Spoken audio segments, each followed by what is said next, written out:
We all know the dreaded 3 p.m. crash when our energy dips, we feel like we can't keep going, and we literally feel like we've hit a wall in the afternoon that we can't get over. Now, this cycle is obviously very frustrating and counterproductive. The thing is you're not alone. So stay tuned because today we are talking about how to avoid that dreaded 3 p.m. crash, particularly the cycle of it. So, hi, if you're new to my channel, welcome. My name is Jen J. I am a women's hormone health coach and family nutritionist.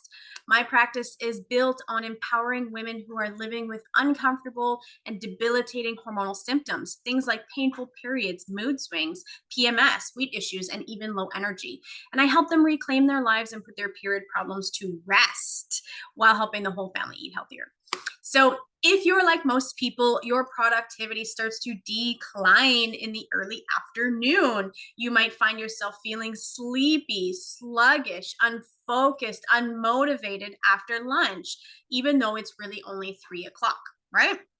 Probably also checking the time a lot too. Is the day over yet, right? And this is our 3 p.m. crash. So, according to some studies, around 75% of people actually experience a lull in energy around 3 p.m. Maybe it's around 2:30 for you if you've eaten around, 11 instead of 12 o'clock. Now, this 3 p.m. crash can be caused by a variety of factors, things like low blood sugar levels, dehydration, high stress, poor quality sleep the night before, early mornings that you're not accustomed to. But it's also kind of associated with a time of day where you start looking for coffee and tea, or you run and grab some donuts, or you grab something sweet, and your work productivity just drops off, right? So, what if during this time of day you could actually still feel energized, be productive, and less stressed? And this is something I can help out with. So, this is what we're going to cover today. So the good news, let's clear this off right away, is that this isn't a sign of laziness. So you don't need to, beat yourself up over it or feel guilty around it. Part of what's at play here is actually your body's natural circadian rhythm. Now, for those of you who don't know, our circadian rhythm is our waking and sleeping cycle, most often or most correlated to the sun cycle, right? So our body gives us energy first thing in the day as the sun's coming up, and as the day starts to wind down, so do our energy levels and our body prepares for sleep.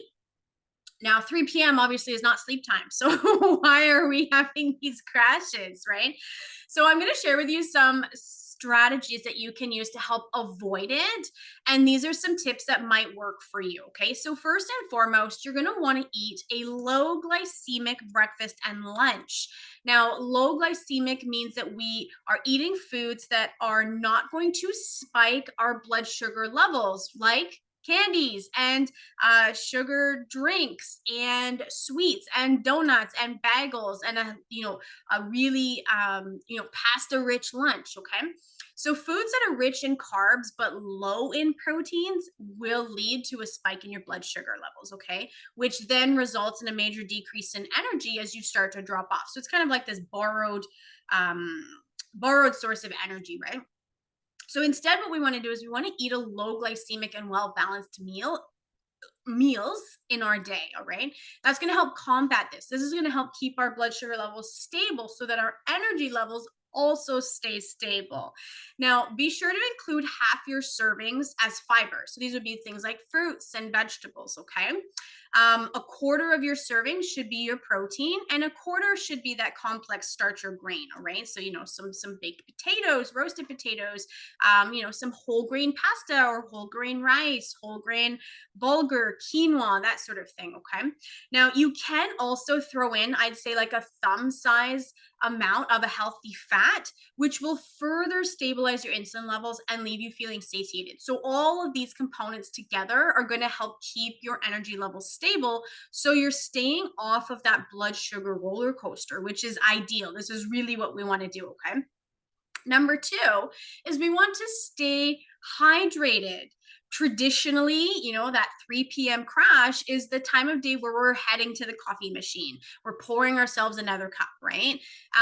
Now, besides the association or the negative associations between coffee and hormonal imbalances, which I'll provide a link for more information about that in the description of this video. you'll be able to head over to my blog and read that. But besides this association, there, you know, drinking coffee is a borrowed source of energy. So it's not actually solving the underlying energy issue. It's kind of just giving you a little bit of a boost, right?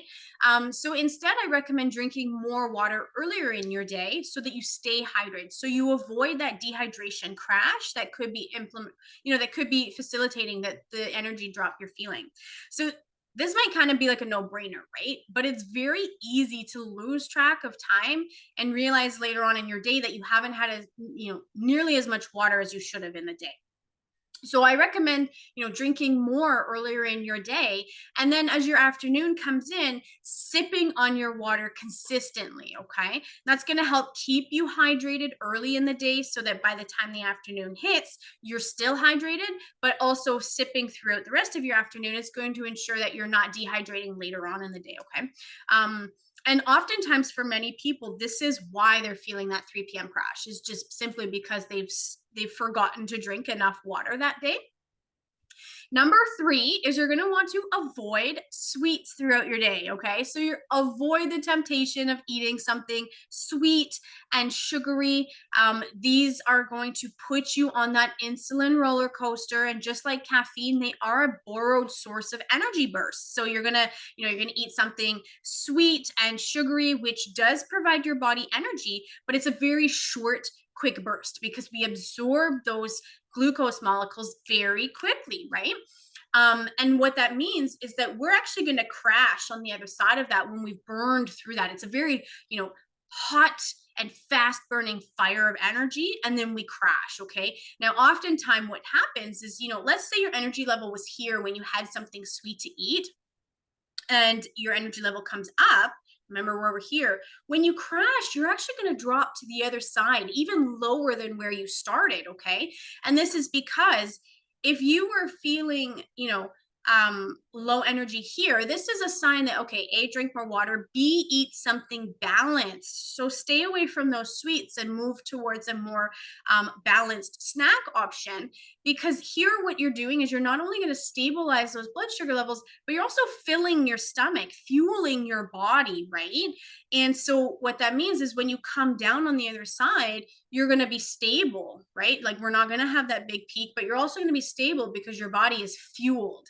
Now, with those, the borrowed source of energy from sweet foods or, candies and, temptations, is we're actually going to crash on the other side because like much deeper than we were, because we're actually hungry. Our body needs fuel, right? And we didn't provide it in the first place. So when hunger pains kick in, or you're feeling peckish, or you want a snack, try your best to opt for a healthier snack. Things like nuts and yogurts, veggies, a little trail mix that you make at home is a really great idea. You can also check out my favorite 5 foods to start eating today to boost your energy. And this is a video that I've done recently that I can link for you here in the video, somewhere here on the screen. And I'll also include the link for that in the description of this video over to my blog, so you can read that as well. Okay. Now, so those are your first 3, right? Number 4 is go for a walk. So just getting up and getting some activity in is often enough to give you that wake up boost that you need, especially if you're going outside, because you're telling your body, oh, wait, we're getting our eyeballs in the sun and we see that it is not time to rest yet, right? And we're still alert. It's time to be awake. It's not yet time to go to bed. And so this can help rebalance that circadian rhythm for you by getting outside, getting your eyeballs in the sun, and give you that wake up boost that you need, right? Of course, short periods of physical activity are more effective, and this is really cool. They're more effective in giving an energy boost than caffeine. So instead of taking 10 minutes to run to your favorite coffee shop or to go to the coffee pot at work, take those 10 minutes to go for a walk and drink some water while you're out there. Okay. Now, number 5, and this one's really cool. This one's not probably something that you know about. Okay. So number 5 is listen to music. Something as simple as listening to music can actually help wake you up a little bit more, because you start stimulating parts of your brain that are maybe going a little bit on autopilot at this point of your day, right?